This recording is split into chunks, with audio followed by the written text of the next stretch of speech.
Welcome to another installment of the Growth Mindset series sponsored by the Gainesville Podcast Studio. I'm your host, Nehemiah Harmon. I'm here with my guy, Simon P. And today we're going to be talking about what's the main difference between raising a boy and raising a girl. And there's a lot of angles in which we're going to have to take it for today because your children are older. They're all growing out of the house. Mine are very young. Older age. Yeah. Mine age range from the oldest is 8, the youngest is 3. Yeah. I'm raising them in a different world society than it was when you were raising yours. But there's still a lot of topics and things to talk about and talk about how you navigated it. And let's first scale back, because before you get a child, you typically have to have a partner to have that child with. I know that we have I think it's called in vitro or something like that now, or insemination, all that stuff. Yeah, I do it the old school way, man. Old school way. Got sons in. So if we talk about how you went about having that partner that helped you to create your first child, what was your process in picking a partner?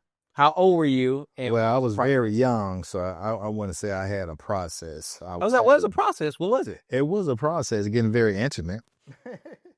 But the process of choosing a woman to have your child, you asking a totally different question that I wasn't in the mindset at that 18, 19 years old. Well, where's your mind at? My mindset was to enjoying the curvaceous body and just partying and having fun, rock and roll type situation, and things just happen. So I wouldn't encourage that way when you want to have a child. I think it could be a mistake, but it can be overcame.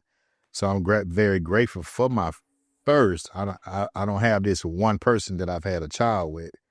I've had 3. So there's a difference between there's a lot of dynamics, but I look at sometimes people that have different sets out there, they able to manage stress a little bit different than ones that maybe don't. But I encourage 1-to-1 with one person if you can have all your kids in one place. So my mindset at that time was ignorant.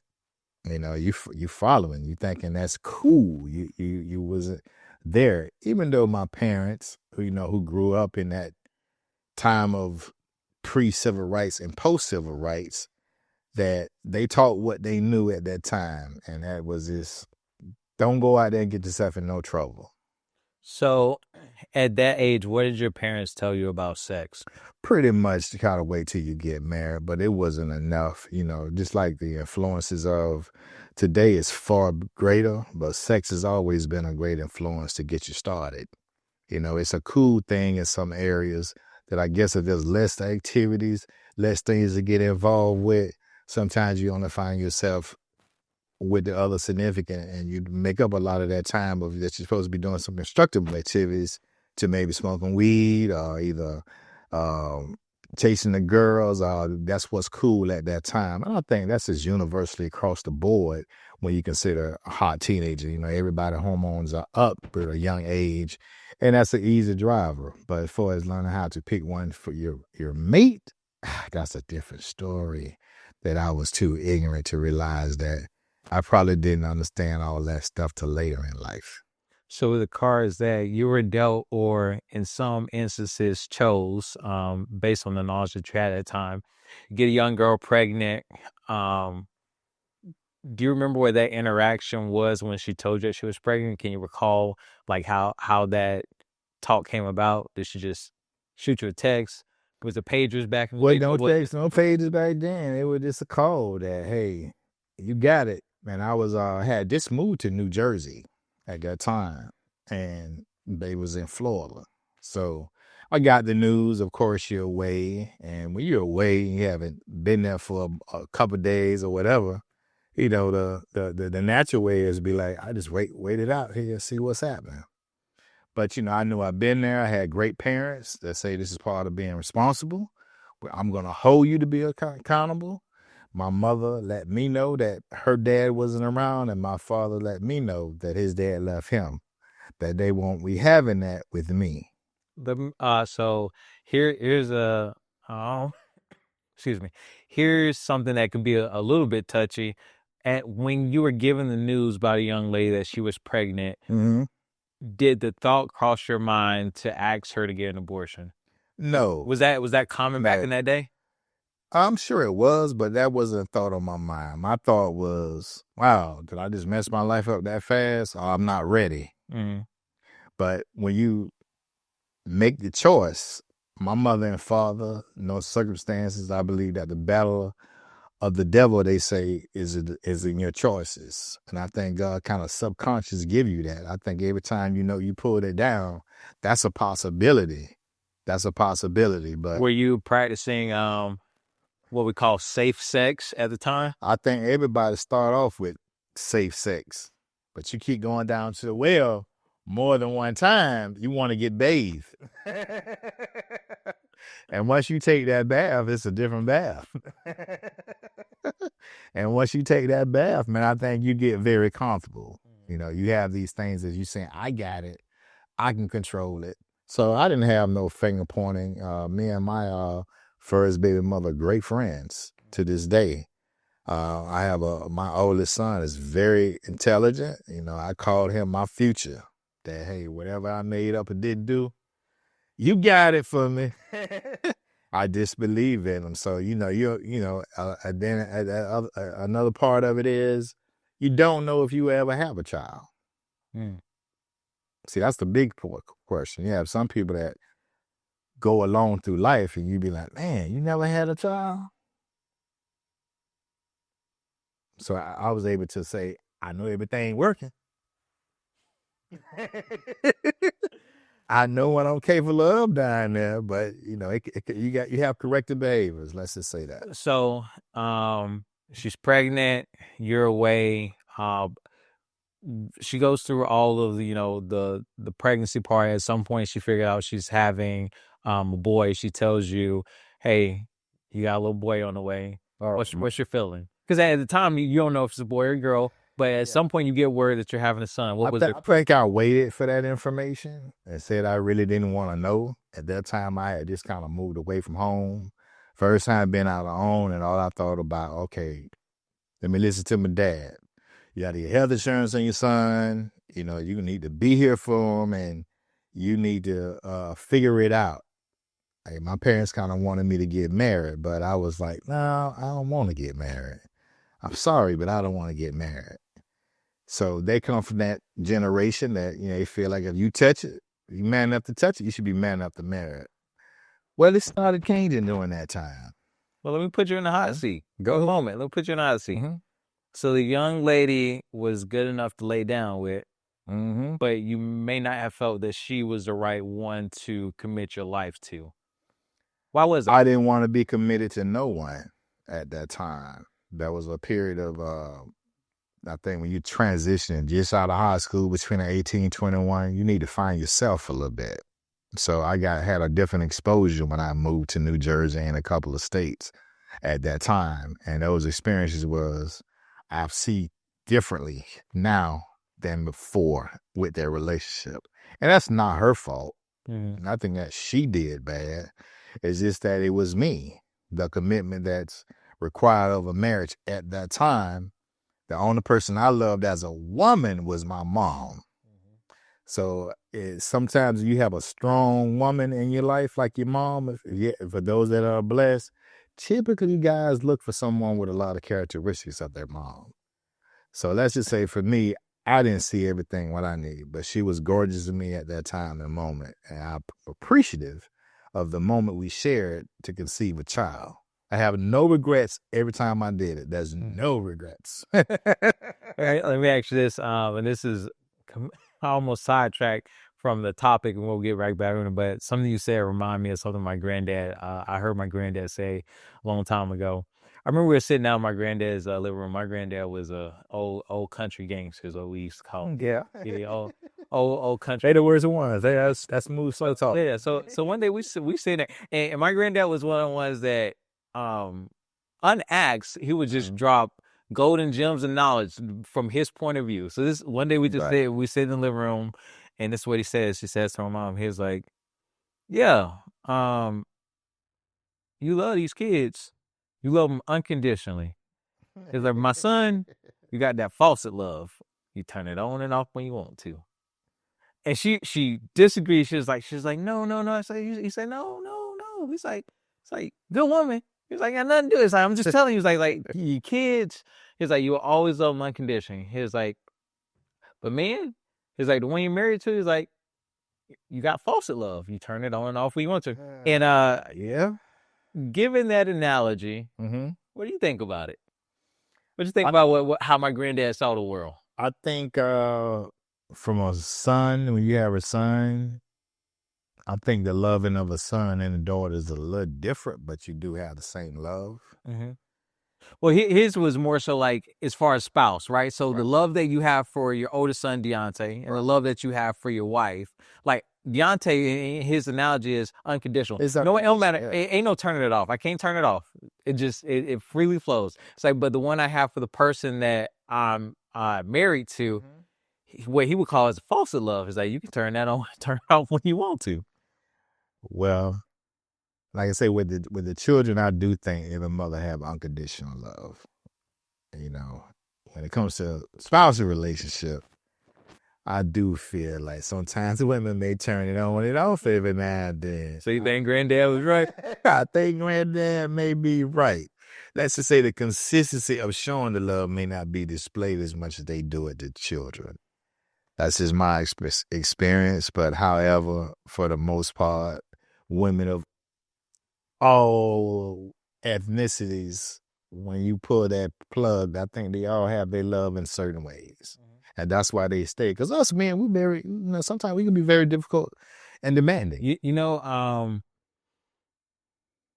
Could be wrong, but my thought is where I am in life right now.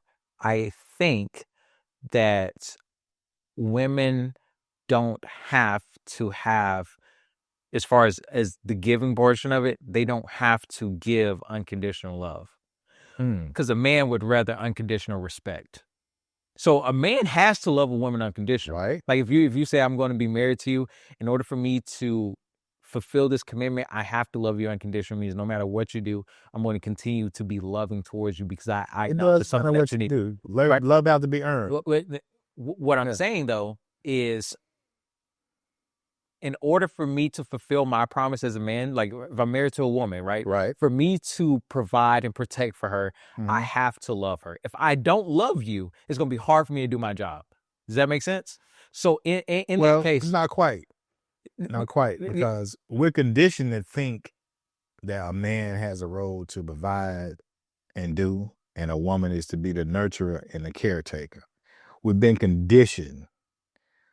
But everything is more harmonious when we eliminate those things. And let's just say we put a goal in front. Okay, we get married. What's the next step? We must build. And at that point, it's a complementary relationship. So I think sometimes we get caught in the weeds, and I'm guilty of it too. When I come home, my wife always said, you always expect me to cook. And I'll be like, well, maybe you don't want to make the parts food, not me. But I'll go and make a salad or something real quick. And she's like, she let me know, I don't want you to feel like I'm just a maid. It's like, it's not that. It's not that. We're trying to compliment each other right here. And sometimes we really get caught in the weeds of it. That's been conditioned for a long time. And that comes from, if you look at women's rights, women were known to be the nurturer and stayed home. Now, with that being said, that's a whole nother subject to talk about. Now, in my opinion, I'm gonna make you get hot. Everybody looking at me get hot. I believe shit was better when the women stayed home and nurtured the child and wasn't no daycares and no school. And one of the things I admire about you made this decision, you and your spouse, to homeschool your children, to control those major thoughts that's put in their head at least the age 14 or 15, that you're putting a solid foundation. Now, granted, I went to public school. My mom and dad had to work. But at the same time, I can imagine how different it would have been if we probably would have been homeschooled and put in the activities of choice and controlling what's put in and put out, more so like your situation. That's very admirable. So, but that's just how I kind of feel about those titles that they give. I think it comes from pre-civil rights, before women have the rights to go to work. I agree with the titles. So you tell me if you agree or disagree with the statement. Mm-hmm. My premise is that I feel like it is hard for a man to protect and provide for someone he does not love. If he loves that person, the job becomes easier. It doesn't mean that he can't. So it's not saying you can't do it if you don't have it. What I'm saying is I believe that it is easier for a man to do the job of protecting and providing when the person he's protecting and providing he also loves. Yes, but that's his value in the woman. So if you flip the script for a woman, if the man provides value, she have no problem giving him unconditional love. But and that may not always be true. But what I say, right? Because for most men, if you were to tell them, you can only have one or the other. You can have unconditional love, you can have unconditional respect. Most men will probably choose unconditional respect. Because if your love for me is like a faucet, some days. But wouldn't that be like you're looking for respect? Say that one more time. I said, wouldn't that be like you're looking for respect? It's like having confidence. If you're self-confident, you don't have to look into nobody else to make you feel confident. No, I see it differently in the sense of if you respect yourself, you don't want to be disrespected by someone else. I'm not going to allow you to disrespect me because I have self-value. Does that make sense? So if it goes back to in a relationship, what I'm desiring for the person is like, I value respect. Right. That is what I want you to give to me, and I don't want to tolerate disrespect.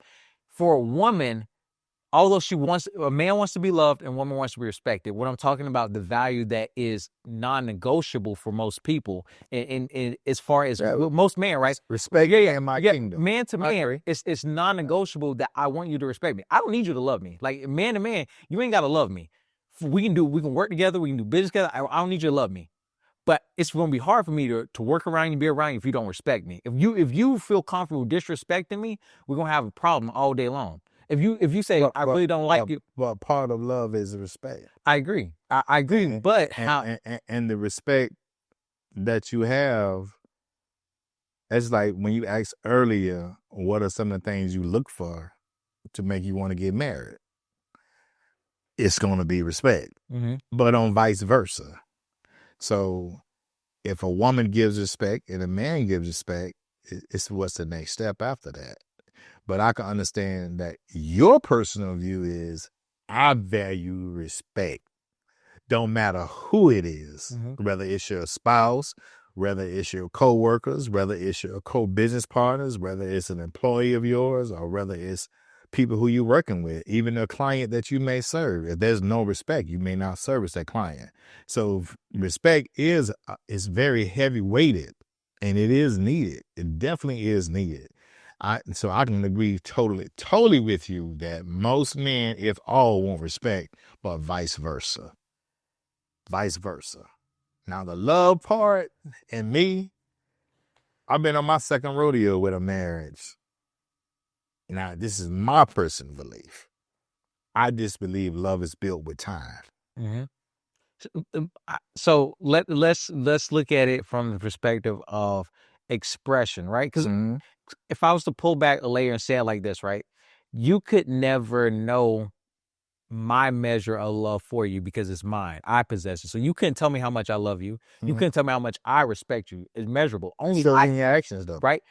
Based on my actions, you can look at that and says your expression of respect, your expression of love, you show it to me in this way. So what I'm saying is, for a woman, typically speaking, they'll says that the way in which that you're performing, you're not showing me love. Because Mary said, I love you all day long. She would says, I don't feel like you're showing me love. And in the same way the man would say, she said, I respect you. I don't feel like you're showing me respect. So it's the way in which we express it that we're talking about. So we talk about the expression of it. Let me finish the thought and I'll let you tackle it.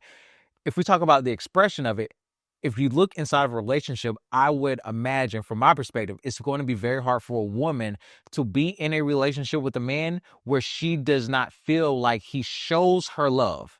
And for a man, it's going to be very hard for him to be in a relationship where he feels like he is not shown respect. But here's the thing. If you take that same relationship and the man says, okay, well, it doesn't seem like she's showing you love, but she's showing you respect every single day. Now, I know you says they're one and the same, but if she says, hey, she's not showing you that affection and touch and this and that, but every single day she shows you respect in the way she speaks to you, the way she treats you, all those things. If you're looking at those two things, that man says, hey, if she ain't give me love every single day, but I got respect every single day, I will have less problems in a relationship and vice versa. I can say all day long, I respect my wife because I do this, but if I don't show her love, because those are two different needs that men and women are designed for. Now, once again, we have a desire for both, but there is one that's going to is going to empty our tank if we don't receive it. As a man, all I'm saying is for most men, to be in any relationship, whether it be especially romantic, but any relationship, even with a friendship, it says, if you show me love all day long, like, yeah, bro, I love you. But your brother disrespect you all day long, it's like, bro, we not cool.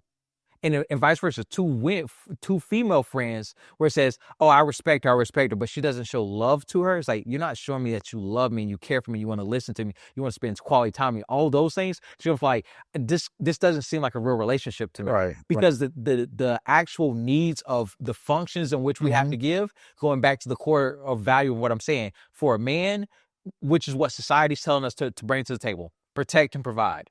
If I got to protect and provide for you, it's going to be very hard to do so if I do not feel like you respect me when I do it. I agree from that perspective. I have a better understanding of it. But going back to say they're one and the same. I agree to that. Words and action is what we're talking about. Just break it down simplistic as possible.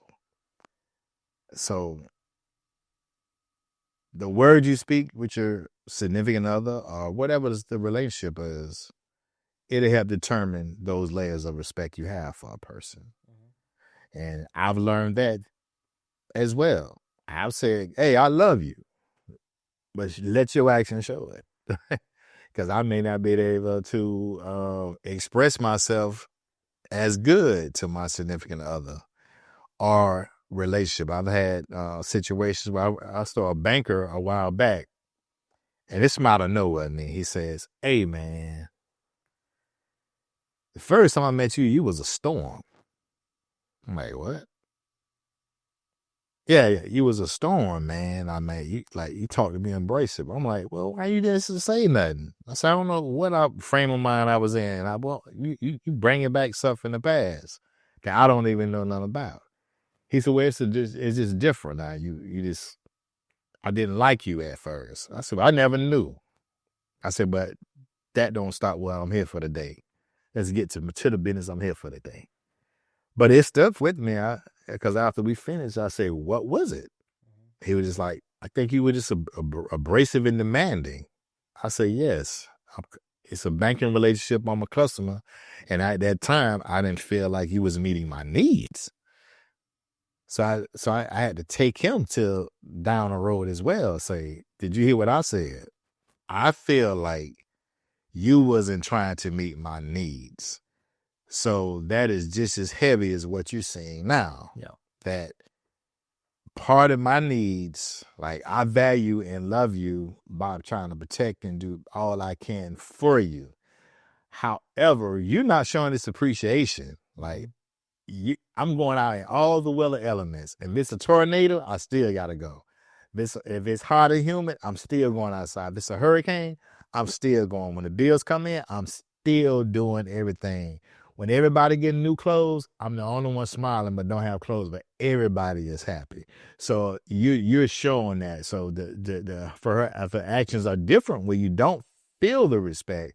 You are absolutely right. I may not want to do all this as much because I don't feel respected. And that is where, like, when you're not married, you can just change shoes. I don't have to put up with it. But marriage makes you we got to have a conversation. Yeah. And since we don't have a sister here, just so we can make it very, very clear, what we're communicating is that same way in which we feel about that. That's exactly how they feel when it comes to love. It's not the respecting all they want is respect. We're using the words interchangeably in the sense of, in a relationship, right? Like God said, will want, like, I want you to be affectionate towards me, give me your body. You gotta say, it's very hard for a woman to give a body to somebody that she doesn't feel like you love me. You ain't giving me what I need. Like, I need you to love me the way I want to be loved. If you're not loving me the way I want to be loved, I ain't gonna feel like giving the most intimate parts of my body to you. And so, but a woman still love you and do it. Yeah. So action. But it makes it harder when it doesn't feel like you're really loving her. It makes it harder, and it's fake love at that point. It's a fake intimate moment because they really didn't feel that. But like I said, I experienced this. That's just one occasion I experienced it in a relationship that though I was in love and loved the person, the action sometimes wasn't. Mm-hmm. It may be the action was, did you have to talk to me that way? And so the talk would go from the way I said things like, could you leave me the hell alone right now? That's just too harsh. Mm-hmm. You're supposed to be my delicate flower. And when I grew up, my mom and dad, they let each other have it. Period. But at the end of the night, they went to bed and they woke up the next day and life went on. Well, I had to learn that those things that I knew from my parents didn't work quite the same. So I had to learn how to come out of that. So here's how I would say it in a way that will articulate the thought very well, is that love and respect are different and the same for men and women, but they are equal in a sense of a man needs respect in the same way a woman needs love, and a man desires love the same way a woman desires respect. We have desires. We have needs, right? In the same way in which I need to be respected, she needs to be loved. She needs to be loved. The same way I desire to be loved, she desires to be respected. Right. And they are one and the same, but they are not expressed the same. If that makes sense. So if you were to, kind of put it in a layer and says it's an 80-20, both of them are important, but which one takes precedence is understanding for the other person is different, because in the sense of like, because I value respect, and we'll call that my 80. If I try and give my 80 to my wife as if she does the same, she says, no. I need 80 love, 20 respect. I want both of them. And once I make up those measurements. Here when they make those measurements or those percentages of the 80-20 rule, 70-30 rule, and it's like, we all know we're not perfect. What's love and respect is help nurturing that 20 or 30% that you don't like. It don't take long to see it. Mm-hmm. It just don't take long. So that is, for me, is what my approach have turned that, hey, I already know I'm an imperfect individual. Now, how much of this percentage of her that I want to say I can roll with it? Because guess what? I know I'm not perfect. And I'm not going to always say the right things. I'm not going to always do the right things. And I'm just not perfect. Let's just make this very clear up front. That's not polka dot. It ain't going to be perfect. And vice versa. But I will be honest and candid about, if I don't like what you're doing, you don't have to worry about me sleeping on it for 20 days. I'm going to allow you to do it right now. Yep. But I look for that to be the same way with myself. And I think that's the beautiful of any relationship. It's just like a business relationship. Like, you're very techie. Mm-hmm. I don't have to worry about no tech, but I'm weak with it. Sometimes you'd be like, hey, do you want to start posting? I'd be like, and you'd be like, don't worry about it, Mr. Harris. I got it. One day you'll wake up and say, I want to spend time with the team and look at tube and learn. And vice versa. We all have a weakness that we have. And, the respect and love, they are simultaneously, but I can see what you're saying. They are very different. And for certain men do demand respect.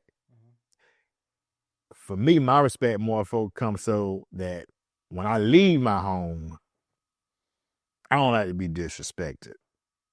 I feel like my wife ain't about I'm dating. I've earned it as long as I treat him right. Because I learned this here when I had a split. It was not only my actions that, if you want to believe the old adage that a man leads, that was the first time I had my leadership question. And I said, I didn't set the right tone in that relationship. That was a humble, sweet person, and my masculinity overshadowed everything. That I didn't set the right tone. And it took a while to detox. I don't know if it's because of being raised in an aggressive environment, being raised up in an aggressive environment, or just being aggressive in nature. I had to learn to pull back in order to receive more and see more. And that seemed to have worked over time for me. And it's a work in progress. It's what I call a whip it, work in progress, you know? So males and females, they act differently. We know that. But be careful about the stigma we have when we try to bring two together. And going back to your first question was, how do you choose the right person?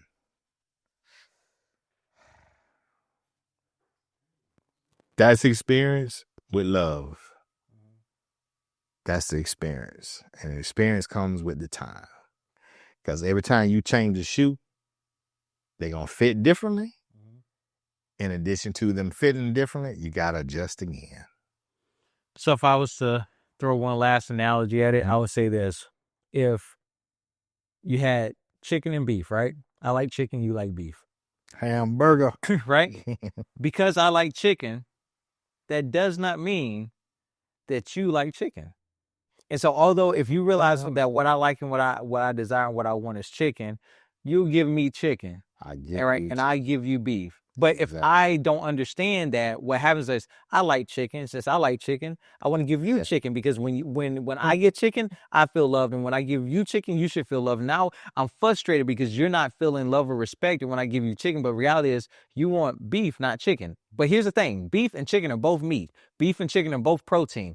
They are the same in a lot of ways, but they are completely different. So it's the same kind of analogy. Love and respect, completely different, but also the same. So rather looking at percentages of 80, 20, 70, 30, whatever the case may be, it's realizing that in relationship, and once again, it's a blanket statement. It's not always the case for every person. No, it's just different for everybody. It's a basic principle of, typically speaking, just simply understand the person that you're in a relationship with.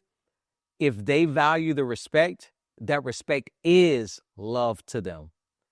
And if that person values the love more, that love is respect to them. So when you show me love, I feel respected. When I show you respect, you feel loved. But if I try to give you respect when you are desiring love, because I think love is respect, right, then I'm getting the equation a little bit wrong, and we're having that miscommunication. Does that make sense? And that's the study of a relationship that you're in. Yeah. That's just what it is. It's like there is no getting around it. Like, I will put respect first before love. And I think that's because you're a man. Once again, it goes back to before love. If we add it back, I'll let you finish that thought. Yeah. Finish your thought, and I have a question for you. Go ahead. No, because of respect, if you can't respect no one, how could you, love them? And a woman would says, if you don't love me, how can you respect me? But it's different for everyone. So tying it back, and the love, the thing about a woman, though, in my opinion, if you respect and show actions of that towards them, and give them their needs, and make sure you have an understanding, like being a good listener and all those sweet things, for them, that is love. And sometimes us guys, at least for me, I really think I probably trumbled over some nice people in my course of maturing into adulthood, that looking back, it's like, oh, wow, that's not a good version of myself. I can see why now. And they always say that you see it a little later. So, yeah, respect, they simultaneously go, but I get what you're saying. For the most part, men need that respect. Men need the respect. And desire the love. Women need that love and desire the respect. And so going with that correlation, going back to what we're talking about, which is talking about a difference in between raising that son and raising that daughter. Now that your children are older, if you had to think about what we just discussed, in application of that, do you feel like when you go to do correction to either one of them, do you feel like when you're dealing with your son, are you able to correct him without first giving him the respect first? And vice versa, are you able to correct your daughter without showing the love first? Or do you feel like when I approach them after a package it in, hey, I want to give him the correction, but I got to do it in a way that he feels respected. I want to give my daughter the correction, but I got to package it in a way she feels loved. Well, and when is it interchangeable for the two? I learned that it shouldn't be interchangeable. And what do you mean by that? You know, what I mean by that is when you have a boy, sometimes you think you got to rough him up, you got to toughen him up for the world, you got to condition him differently, you got to express things a little differently. That's what I thought then until my children came grow. And it's not that it was about fighting. My kids grown and they still say yes, sir to me. Or yes, in a respectful manner. So, but the communication to them, I wish I would have been more teachable to my boys. And for my girl, I just felt like that was a little delicate flower. It's like girls just hit differently. So I did, but how much better impact if I would have used those same communication skills with my daughter, with my son. Now, either my daughter knew that when I was serious, I didn't have to. She didn't know, but they say boys are more hard headed as well. So looking back for me and raising 3 children, I would say I wish I could have been a little more teachable and a little more patient. I think I had a hot temper, and that comes from my upbringing. If my mom and dad said do something, they didn't mean for you to take your time and do it. Like this stuff that they have got on during the day, and I love my mama, but I done got her ass beat, belt, switch, stitch cord, whatever the hell they can bring to the table.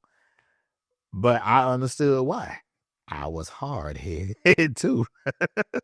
I was hard headed. So growing up, did you feel like your parents loved you? Think about what did you feel man. like? Okay, now here's Unconditionally, my did you feel like your parents respected you? Yes. Now I want you to go back to when you were 17, 18 years old. At that version of you, did you feel like your parents loved you? Yes, I did, because they try to protect. It's just that you have to explore. Yeah. So did you feel like your parents respected you at 17? They may not respect your choices, because your choices pretty much, for most, be ignorant. Mm-hmm. So going back, so most of your choices be ignorant at anything, and then go back to the question though, so you fully understand it. So you're looking back, hindsight 2020. What I want you to do is put yourself back in the mindset. At the time at 17, did you feel not? Because once again, feelings aren't necessarily the painting of the truth. It's just a painting of your perspective of the truth. I did feel respected. You felt like your parents. I had great parents, but at the same time, like what they may call foolish when my sons or kids at that age, I told you one time I'll let you figure it out. But don't come to me crying. Mm-hmm. Don't come. So my mom and them was just trying to protect. And sometimes they know you better than you know yourself. And then you come into yourself a little bit later. So I did have the respect. It's just that I had arrived. Mm-hmm. So I graduated a little early. That when most people graduated in June, they already 18, 19, and 20. I was still at 17. I feel like I've arrived. I didn't want to listen. And even though you didn't want to listen, even though you didn't want to listen, right, your parents still contribute their best to correction. So if I was to bring you back to that 17, 18-year-old mind, the Simon back then, when your parents went to correct you, if they corrected you out of love, what was your response? When they corrected you by showing you the respect of, hey, X, Y, and Z, what was your response? Do you recall? You know, as you get old as a young teenager, I think the intimidation of ass whipping with a belt or yelling at you, yeah, you don't take that. You won't respect at that time. So at that time, their methods had to change. Mm-hmm. Or my methods had to change, which is to leave. And I did leave home early. I had siblings that I couldn't let my behaviors that I started adopting outside of the will that they raised me up on, of getting out in the world a little too fast. So I think the best thing my dad did and my mom was like, you can go. And was that love or respect when they did? It was love and respect. because I had agreed that it's time for me to go. I don't want to be told this, that, and the third. But looking back on it, whose mistake cost it the most? What was the It biggest didn't. mistake that you made in raising your oldest son? When you think back on when you says, "Hey, here's one thing," that's not a regret, but you can I just look think, back and like I say, say, it's consistent. The communication with my son to be patient in their development, or doing a better job of helping them find themselves. and what's the age difference between your oldest son and your daughter's the youngest, right? There's, man, probably 8, 9, then 1. So yeah, I think I'll tell you what, 7, 8 years older. Okay. Yeah. All right. So we're having that because once again, the version of Simon who had the first child versus the version of Simon 8 or 9 years later, 7, 8, 9 years later, who had his first daughter. That's a completely different man, right? One was arguably a boy, whereas the Look, other one was stepping into true manhood. Um, but still, what were some of the mistakes that you made with I raising? think the most hurtful thing, I'm gonna go back to my boys, is when they start having their first children.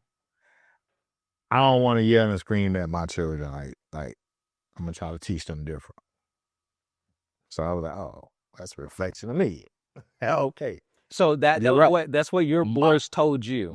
yes, Okay. that's what the energy, and I agree. There's no use of distancing yourself. It's like you have to accept that what was alive in you at that time. Mhm. And sometimes when God bless you to have more time, it also gives you understand the history of a person, not just history of society, history of you. Everybody have a history. And sometimes you have to look back on the history. I'm not saying looking back to the bad and not never look forward, but that's what they got rearview mirrors for. Every now and then when you drive, and guess what you got to do?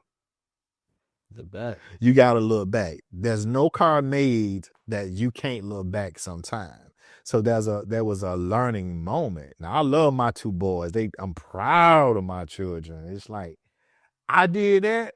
No matter how bad I might have effed up a little bit, but it's like I did that. So I take it's a badge of honor to see your children mature. But now back to my daughter. My daughter was different because that was the first time that I really stayed with the mom. And you feel like that made a So difference. when you ask me my mistakes, it goes back to choosing the right one on who you want to get intimate with if you conceive a child. Nothing against the women. They gave me sons. I got 2 boys. At the end of the day, what the seed of all the seeds that released in the act, God gave me 2 boys. That is my fault if I didn't know what I wanted. Well, if I didn't know what I wanted, I should have either protected better or just, as Ronald Reagan once said, no with drugs. Just say no. Or you Christians say no before marriage.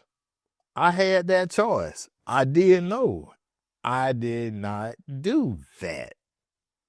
We partied with alcohol and weed back in the day. And those things kind of fog your judgment when you have